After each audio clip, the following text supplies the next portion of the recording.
Good morning, friends. Welcome to my YouTube channel. Today, I welcome you all to my beautiful channel. I know my name is Ajay. I'm a software engineer, a public speaker, a personal development trainer, and an author of a blog called Positive Energy. So, you may ask why I'm here today. I am here today to talk about one of the most important topic called time management that is directly related to personal development. You may have heard time and tide waits for none. Time is the most precious commodity on this planet. I personally believe that, but there was a time in my life I used to struggle with time management a lot.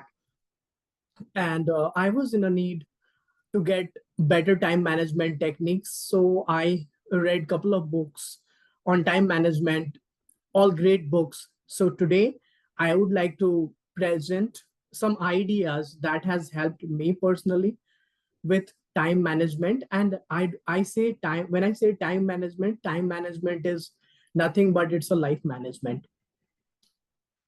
Imagine you want to do everything in your life and you don't get time for it, and you constantly ask yourself, I'm not finding time. My dear friends, I personally believe we have enough time. It is how we decide our priorities. So I was in the same thought process a couple of years back, and then I read a couple of good books on time management that has taken my productivity to the next level and helped me with personal effectiveness, time management, which has resulted in a better life management. So I'm going to share the learnings from this beautiful book. This is the most powerful book on time management ever written. And this is the most fundamental book from one of the most renowned authority on time management and personal effectiveness called Brian Tracy, Eat That Frog. So this book is like a gold, I would say. This book is a gold when it comes to time management. I cannot find better books. I have read 7 books on time management, but I can't find better book than this in terms of time management. So you may ask, do you have to read the entire like book to understand the time management techniques? Yes, if you want, you can go ahead and read this beautiful book. It is a very easy read, 21 chapters. But if you don't get time to read this book, right, don't worry. Today, I'm going to share what I learned after reading this book. I learned many things, but out of that, those 21 lessons, I'm going to talk more about the 10 important lessons I learned from this beautiful book on time management. And if you see the title, it says 21 great ways to stop procrastination and get more done in less time. So, what does that mean? That means that in order to get more, we have to break a bubble called procrastination. We want to accomplish a lot in life, like we want to, enroll for a new course, but somehow we are not able to break this procrastination bubble because we don't have the right tools with us. And this author gives us the right tool. So, 10 important things which I learned after reading this book, I'm going to share with you. So the first thing first is the first thing which I learned after after reading this book was set the table. What does that mean? Set the table. That means whatever you want to get in your life, decide. Clarity is the biggest factor in achieving all the success. Decide what you want to accomplish. For example, your goal is to lose 12 lb of body weight in an year. Write down on a piece of paper. The more you write on a piece of paper, the more your thought process gets clear. Once you have decided what you want to accomplish, write down everything that you need to accomplish that goal. So, for example, if you want to lose 12 lb of body weight, you have to get into strength training, you have to do intense cardio. So, write it down, everything on a piece of paper. And then once you have written down, then write a deadline. What is the date you want to accomplish that goal? Because if you don't define a deadline, uh, it is just a dream. To turn your dream into reality, you have to work on the deadline. And that is what author has talked about in the chapter 1. Set the table, decide on your priorities, decide what you want to accomplish after 1 year, 2 year, or 5 years, and work on that. My goal is to make you very simple for you, and that's why I'm trying to break it down one by one. So that's the number one lesson and learning for me. It's a great technique on deciding what you want in your life. The second one would be to plan your day in advance. Not a lot of people, they don't we don't plan our day in advance. We plan our holidays, we plan our outings, weekend trips. But what about the life planning?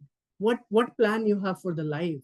Tomorrow you wake up, and if you don't know, if your tasks are not clear, what you want to accomplish, then it's difficult to break that psychological barrier. So for example, you want to get more done tomorrow, and you get a phone call in the evening, right? So when you get a phone call, your instant thought process would be to just pick that call. But when you define your priorities, then that means you are drawing a line over there. So that's what author says, that plan your day in advance. And there are 4 things you can do to plan your day in advance. The first thing is to start with a master list. So for example, in our life, we want to get a lot of things, do a lot of things. We want to go on a nice vacation to Europe, or we want to play basketball. We want to learn a new skill, right? So write down everything, all the activities you can think of in that master list. So that would be the first thing for you to do. So once you have the master list, right? So for example, once I want to let's say that I have a goal to clear Snowflake Pro certification examination. That is the top goal on my master list. Then from that goal, try to have a monthly goal, right? So to accomplish, to get the certification done, right, you need to study for 50 hours or 40 hours in a month. So write that down into that monthly list. And once you have written down in the monthly list, try to break down, right? What are the core skills you want to learn for to clear that particular examination? That is your weekly list. So you have to write down all the things you want to accomplish in that particular week. So that is the third thing. And once you have weekly list, you can go for a daily list, right? A daily to-do list. So for example, you can write as simple as going for a walk for 30 minutes, working on an important assignment, writing SQL query for 30 minutes, preparing for a new certification examination. So what is the exact task you want to accomplish in a given day? You can write it down in that daily task list. So a very simple rule, right? 4 list: master list, weekly list, a master list, monthly list, weekly list, and daily list. And you may ask me that uh, oh my god, it takes a lot of planning to work on this list. Trust me, it gets very easier when you have the list. So for example, assume that you are going for a work, right? Your boss will assign you a list of tasks they want you to complete in a day, right? That you do for your job, that is do for your living. But what for yourself? How you develop yourself, that will depends upon how you work on your tasks, your priorities. So define that. And the good news is it takes just 10 minutes to plan your task for entire day. And the most beautiful thing is, once you invest 10 minutes in planning your task, it saves 120 minutes of your precious time in a day. And assume when you have 120 minutes, how much you can get accomplished in a day, and in a month, and in a year. So think about that, right? Whenever you have the daily list, try to strike it off once you are done with it. So that's the second learning I had from this author. The third learning for me was, there is a for everything in life there is a rule, and there is a rule for success in time management. That rule is known as 80-20 rule. You may ask, what is 80-20 rule, right? It's very simple. It is known as a Pareto principle. So uh, it is known as a Pareto principle, and what it does is, what it tells us, 80% of our success will depends upon the 20% of the task we do. It's as simple as that. Never ever mix the activity with accomplishment, right? So when you are doing some activity, that does not mean that it is an accomplishment. Only key results counts. And this 80-20 rules tells us that if we focus on 20% of our key task, then we will achieve 80% of the success. And how will that happen? Let me give you an example, right? So I decided to work on my health and fitness journey, and I wanted to be in a good shape. So for me, the most difficult task was to wake up early morning. So when I know that if I wake up early morning, I can go for a gym, right? I can do some cardio, I can eat well, I can plan my diet really well. So to accomplish everything, those 20%, the 20% task is to wake up early morning for me. And once I did that, I have achieved enormous success in the last 1 year in terms of health and fitness, in terms of lifestyle. I'm feeling much better right now at personal and professional life. So try to look into that 80-20 rule. The fourth rule is identify the consequences, right? So so when you say like identify the consequences, identify the outcome, always think for the long term. So when you think from a long term perspective, you control your short term kind of behavior, right? So don't think about what you want to get in next 1 month or next 2 months. Think about what you want to achieve in the next 5 years, what you want to achieve in the next 3 years, right? You may have certain desire, you may have certain dreams.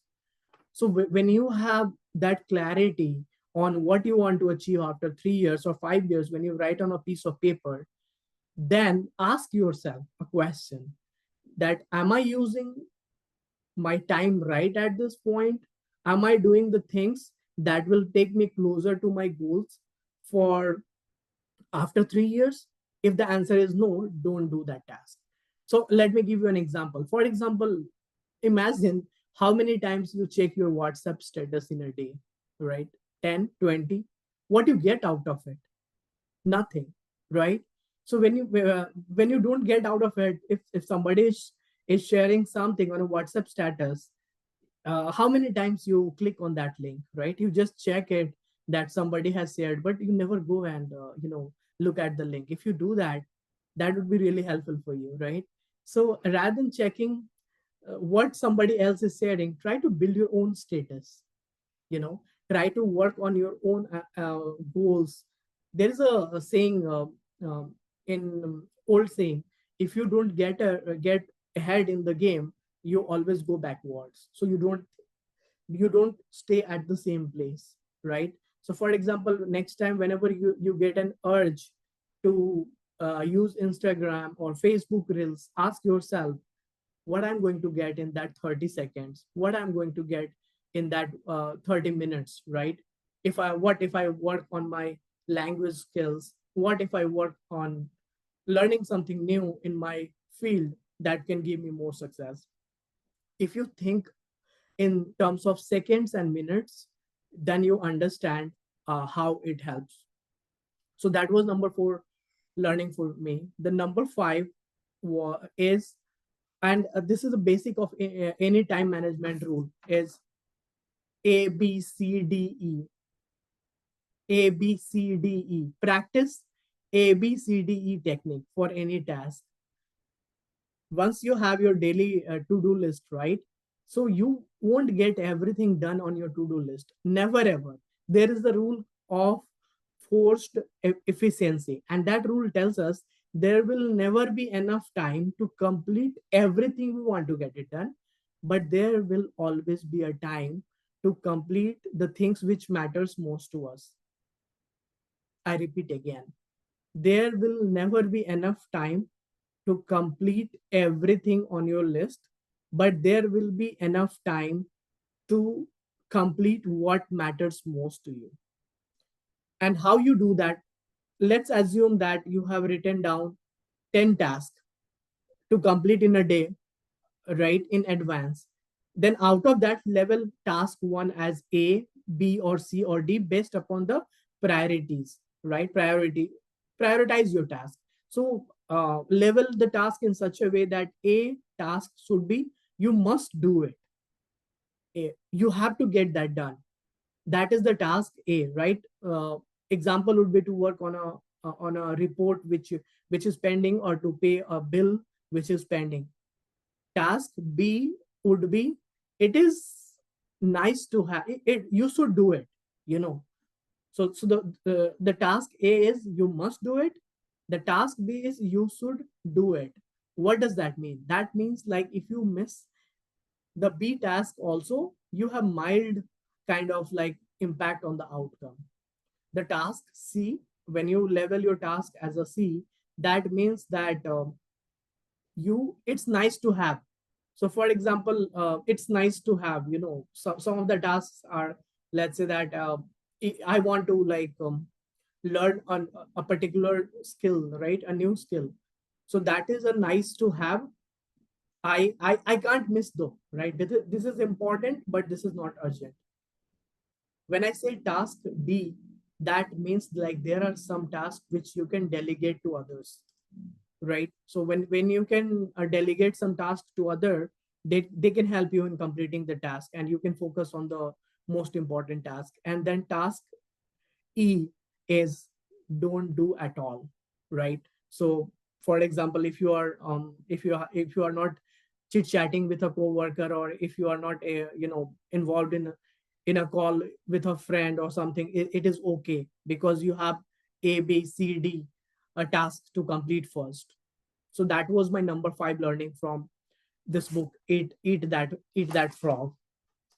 Number 6 is very important, and that is to upgrade your key skills. So what does that mean? And a lot of people, they kind of like interlink two things. So they feel like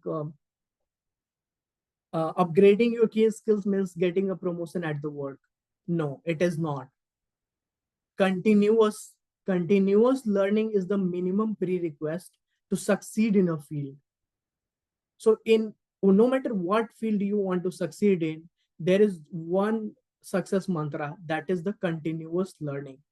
Showing up every day, 80% of the success will depend upon how you show up every day, right? So always upgrade yourself.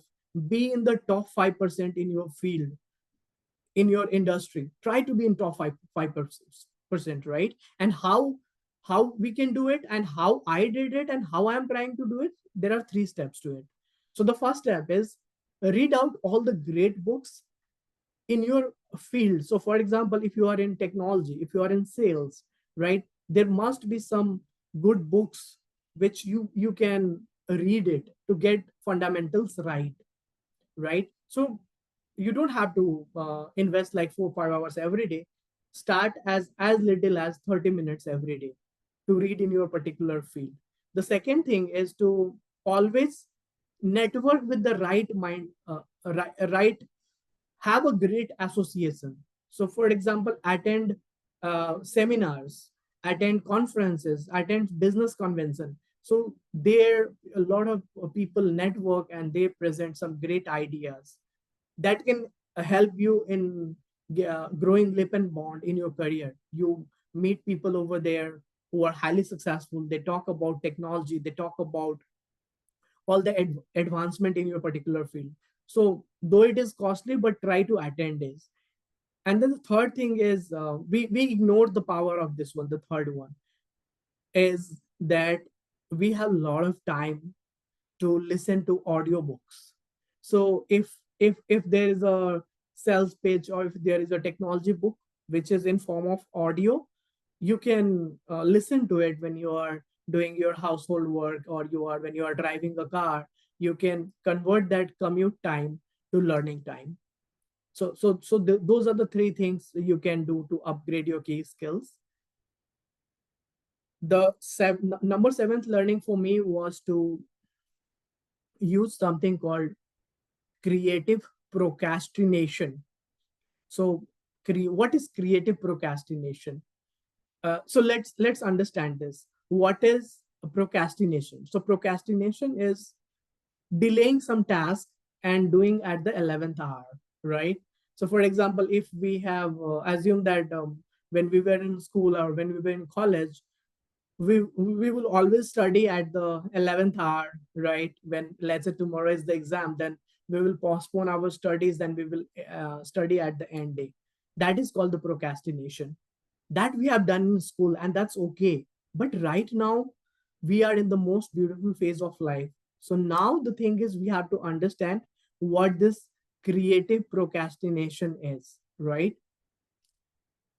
No matter how much time management you do, how much planning you do for the time, but there will be situation where you have to kind of like let go some things, right? Where you have to procrastinate on something. Now the question is which task you want to procrastinate, right? And that is where we get two things. So the first one is understanding the priorities, and the second one thing is you should be clear about don't do list. So for example, every day when I start, I write down what I have to do, and then I write down what I should not be doing, right? Let's say that you have a goal to get a certification. So investing 1 hour in learning something for that certification is your top priority goal, right? And end of day you are very tired at your job. So you have two choices: either to work on that 1 hour, work for 1 hour on the goal that matters to you, or the second one is to you know switch on the Netflix and watch the TV show, right? And guess what? When you watch the TV show, right, it will not help you with your goals. It is like you are making somebody else rich. So the choice is yours. I just gave you an example of how I think about creative procrastination. The eighth learning I had from this book was we all have a superpower within. We all have a superpower within. So the thing is, you have to tap to that power and awaken the giant within you, right? You have to maximize your personal power. We all are very powerful. So how we can maximize that personal power? That is the question to us, right? So it's pretty simple. To maximize the personal power, we need to be physically fit, we need to be active, we have to be goal oriented, we have to be purpose driven. So if you want to be more productive, for example, if I want to get more done in less time, my body should support, right? I should be feeling more active from inside. So for that, what there are three things you can do: exercise regularly, eat the right food that is good for your body, and and then hang around with the right people, get some good sleep. Sleep is very important. When if we have not taken enough sleep, right, it kind of like destroys the productivity like anything the next day. So if we take care of these three things, you always maximize your personal power. When, for example, for me, when I wake up, when I go and hit the gym, when I come back, my response time is very higher. I get a lot of things done in the first half in the morning because I have recharged my body. I have slept well. So that was number ninth learning for me. Number 10th learning is you have to identify the key results. No matter what field you are in, let's say that you are in sales, you are in technology, you are in marketing, right? You are in teaching. So every field has certain key results, right? So for example, in sales, it could be calling a client and uh, making a call with a prospect, right? In technology, it can be making an impact. So ask yourself why I am hired, right? Why I am on the payroll, why they have hired me. If you don't get that answer, why you have been hired, why you are on a payroll, ask your boss. Ask your boss why you have hired me. What is the most important task? What is the high value task that I can do that can help me to grow and that can help the company to grow? So once you have those key results or key tasks to work on, you can knock on it and get those done first. That's very important. So that's where I said identify key results. Number 11 is to always they say proper preparation proper preparation prevents poor performance, right? Think about the athletes, what they do. They train for years. And think about Michael Phillips, what he did. He trained for 365 days in a row, no Saturday Sunday, 365 days in a row. He prepared for an Olympic for 4 years. Can you assume? Every day he showed up. So that's where this last learning comes from. You have to prepare thoroughly before you begin. So before you start working on a task, before you start work every day, try to have a proper preparation. So for example, today I'm recording this video, right? So before I started, I did a lot of preparation, right? I summarized what I learned from this book, right? I took care of my attire, right? And then I have this proper setup. So think about this when you are going for a work. Then always when you start your work, declutter your workspace. You know, keep everything clean at your desk. Make yourself more comfortable. Sit on a comfortable chair and then create a green zone. Have everything in front of you before you start a task, because it has been said that a task started well is half done. Always remember, a task started well is half done. So these were the 11 learnings I had on the time management. And trust me, I read this book in the year 2020, and it has been 4 years. I have been following these principles. These principles I have been following, and it has given me enormous result. Now the question you may ask is, do I follow it every day? Yes, I do. Do I fail at it? Yes, I fail. What I do if I fail? If I fail, the next day I wake up and bounce back and try to follow all these time management techniques. Because always remember, in life, little things are the big things. Little things are the big things. So the key is to master these 11 time management techniques. And once you master it, try to implement it on a regular basis, a daily basis, until it becomes a habit. All right. And I could not cover the 10 other principles, which probably I will be keeping a notes in the description section. So now the question is, out of these 11 principles, which one you are planning to implement? That you have to decide and act on it. Because watching this video only can't help you. I want you to take the action. I want you to follow the time management technique, be good at time management, and be more productive and get more done. With that, thank you so much for watching this video. And I will keep posting more videos on personal development. Till then, if you want to buy this book, you can go to Amazon and buy it. If not, then I have authored a blog on the learnings from this book. You can go and check it out. I will put the link of my blog in the description section. Thank you very much, my friends, and I wish you all the best. Keep inspired, be happy, and live a good life. Bye for now.